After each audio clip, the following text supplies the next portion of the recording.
Hello there, yes. Well, it's probably about midweek, isn't it? Yes, indeed. It's cold. It's cold. It has no business being this cold, I'm afraid. I rebel against such things. Anyway, today I wanted to talk about rules and the rules-based international order, which has been completely destroyed. Oddly, not by a bunch of nasty lefties, but a bunch of nasty righties.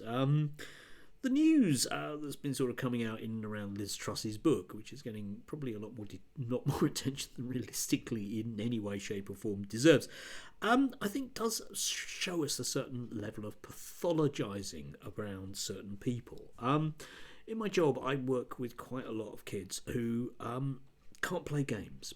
Right? It's a kind of developmental delay that they often have. Remember an 8-year-old once I used to work with who couldn't lose.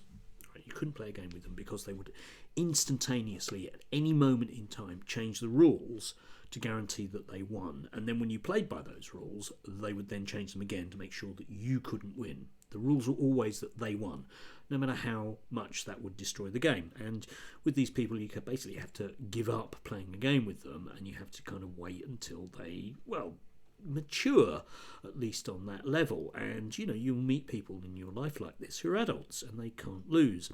And I've always kind of associated it with a deeply kind of libertarian mindset, because if we look at a lot of the stories that there are around in the news, you see this view that we have to win all the time. Yeah?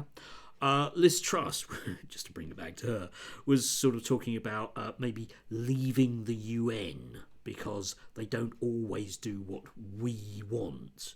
Yeah? And we often hear about, because the European Court of Human Rights, it's dreadful, isn't it? It's an unelected, undemocratic body. It's bureaucratic. We don't have a say in it, and that we might lose. Yeah, you might. But them's the rules that you play by.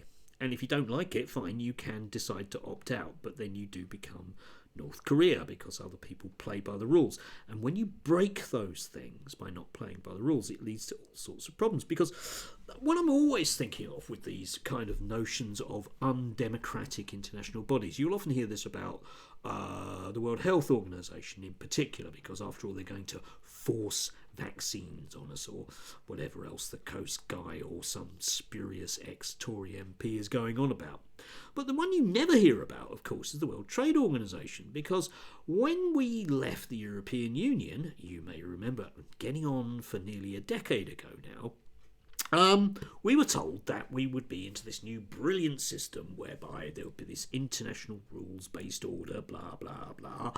And nobody mentioned about the World Trade Organization and how it doesn't work. And the reason why the World Trade Organization in particular doesn't work is because Donald Trump blew it away, because he wanted to play a different set of rules whereby the United States would always win. You may remember his kind of little trade spat with China, which didn't actually end up very well. But the net result of the US refusing to play, in particular Donald Trump refusing to play, is that there is no international court now in the word WTO. So we're in a kind of uncharted territory, which oddly, if you look at the news reports, the European Union has somewhat sort of filled the vacuum in terms of trade disputes. But I find it deeply ironic that all those right-wing commentators that complain bitterly about unelected bodies don't mention the WTO at all. Why is it? Well, it's because it's inconvenient, because then you'd question all of their other things that they question about, yeah? Yeah? If Darren Grimes is wrong about that, gosh, he might be wrong about something else as well. But these are people who don't care what they break so long as they win, even if winning means that they lose in the long run. There's a very apt metaphor running all the way through their kind of viewpoint of the world. It always ends up with broken toys on the floor and everyone being miserable. It's a perfect metaphor for where we are now. Methinks. Anyway, do have a lovely Democratic Wednesday. If you can, remember, play nicely. It's a good idea.